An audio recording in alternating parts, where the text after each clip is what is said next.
ကိုရဲ့မိုးနိုင်ငံခြားသွားမအောင်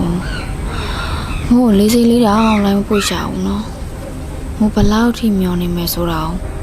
ကိုမသိဘူးလားအချစ်ဆိုတာရယူပိုင်ဆိုင်ခြင်းမှမဟုတ်တာကွာမင်းချစ်တဲ့အချစ်ကြောင့်တခြားလူတယောက်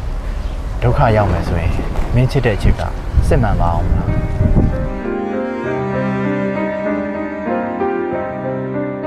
ကိုမိုးဘလောက်ချစ်လဲချစ်တာဗောမိုးရဲ့မိုးကကိုယ့်ရဲ့ဘဝကိုယ့်ရဲ့အနာဂတ်ကိုယ့်ရဲ့အချိန်ကြီးကမိုးတွေ့ပဲမိုးတွေးကြည့်ကွာမိုးတွေးကြည့်တာထက်ကိုကမိုးပူချစ်တယ်သိလားလေစကားတွေတက်နေလိုက်တာနော်စကားတက်တာမဟုတ်ပါဘူးမိုးရဲ့ကိုကတကယ်ပြောနေတာပါငါပြီးတော့မိုးသာကိုဘေးနားမှာရှိနေမယ်ဆိုရင်ဖေးရမဆိုကိုကရင်ဆိုင်ဖို့အသင့်ပဲမိုးရဲ့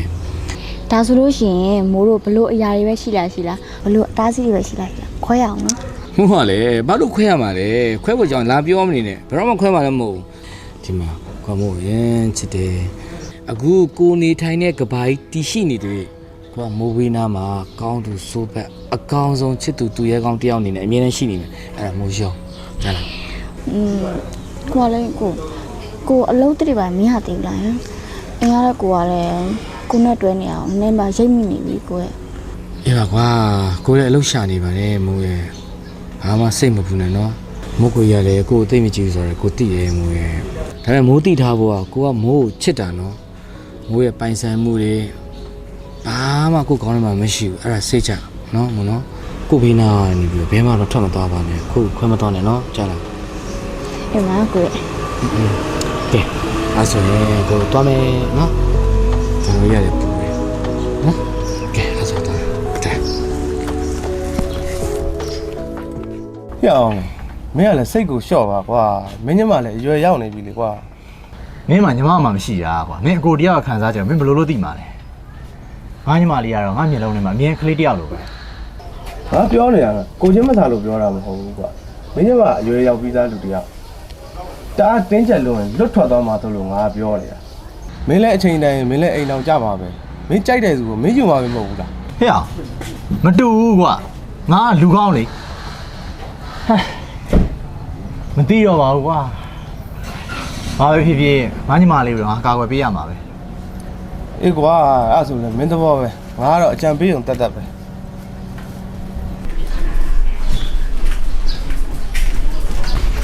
ီမလေးခဏလာဝေးပြောကြရှိတယ်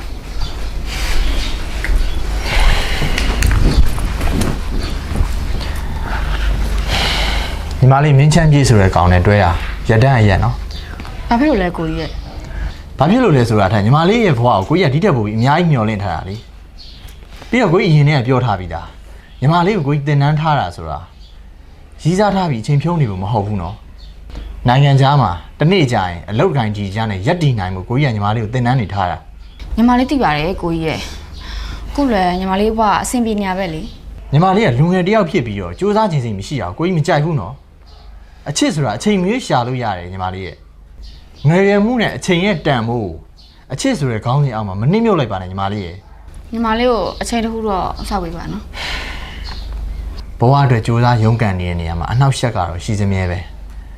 ရွေးချယ်မှုမမားပါစေနဲ့ညီမလေးရဲ့ကဲတော့နားလာတော့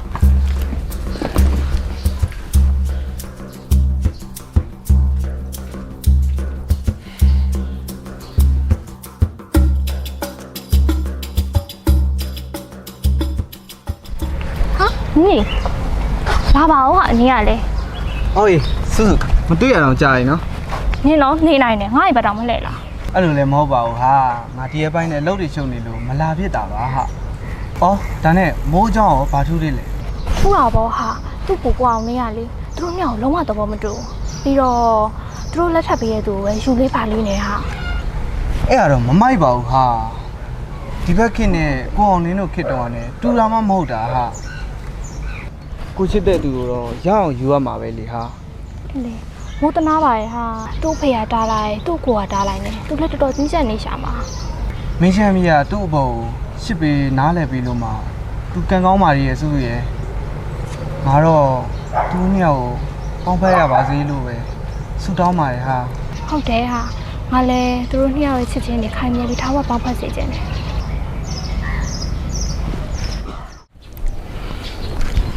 မို့ဘာဖြစ်နေရလဲမို့ရဲ့မျက်နှာလည်းမကောင်းပါလားဟမ်ဘာဖြစ်နေရလဲ ဟိုလေကိုမှန်တိုင်းပြောကြရှိရယ် ပြောလိမ့်မို့ဘာဖြစ်လဲ ဟိုအခုမိုးတင်တိုင်းတက်နေရတာလေ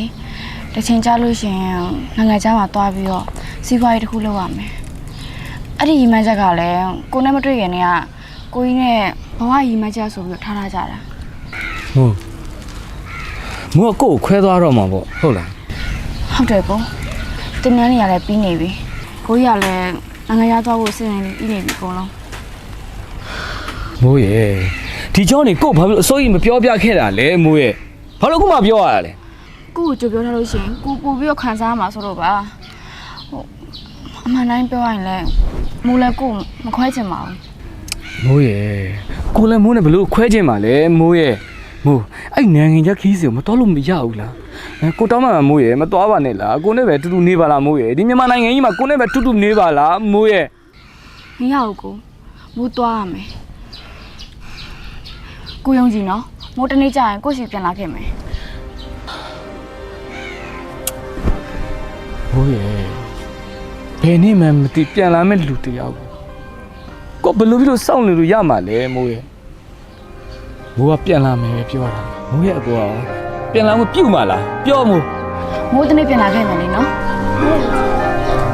မသိတော့မသိ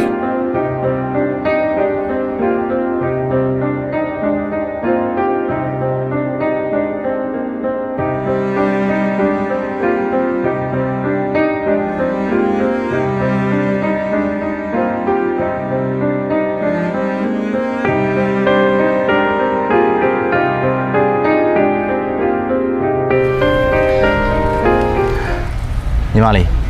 လေးစိတ်သွားဖို့အချိန်ကနီးနေပြီမလား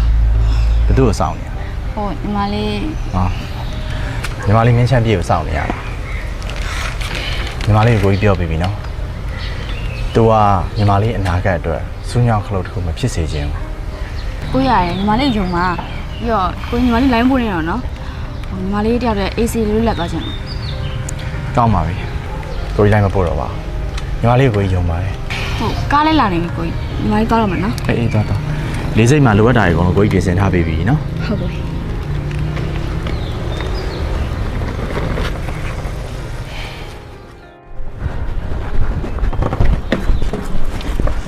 မင်းချမ်းပြေ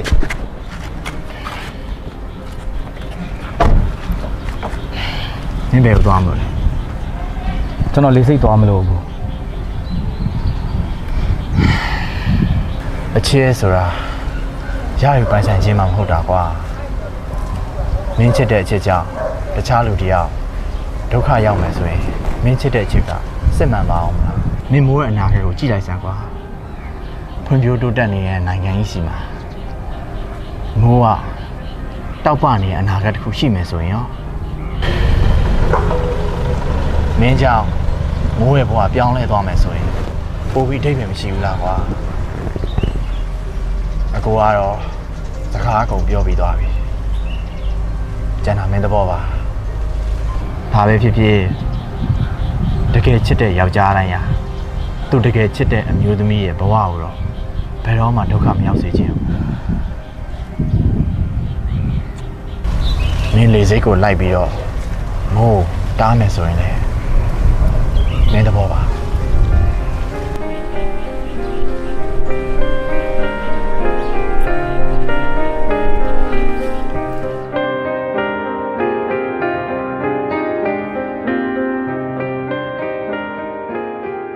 ကိုရဲ့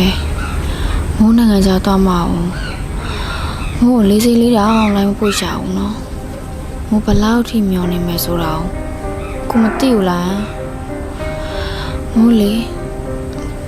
ကိုရဲ့မျက်နှာလေးကိုနောက်ဆုံးအနေနဲ့မြင်ချင်လိုက်တာ မိုးရဲ့မင်းဘဝတူးတက်ဖို့အတွက်မင်းရွေးချယ်သွားခဲ့ပြီမဲ့ကျန်ယူသူကိုကတော့ရှင်ကွဲမတက်ခံစားနေရပါတယ်ကိုကမင်းဘဝအတွက်စူးညောင်းခလုတ်မဖြစ်စေချင်လို့အခုမင်းသွားမဲ့နိုင်ငံခြားခီးစဉ်ကိုလည်းကိုရင်ခွဲခံပြီးတော့မတားမြစ်တော့ပါဘူးမိုးရဲ့ကိုမိုးရင်ချစ်တယ်နော်မိုးဆဆရရဆင်ပြေပါစေလို့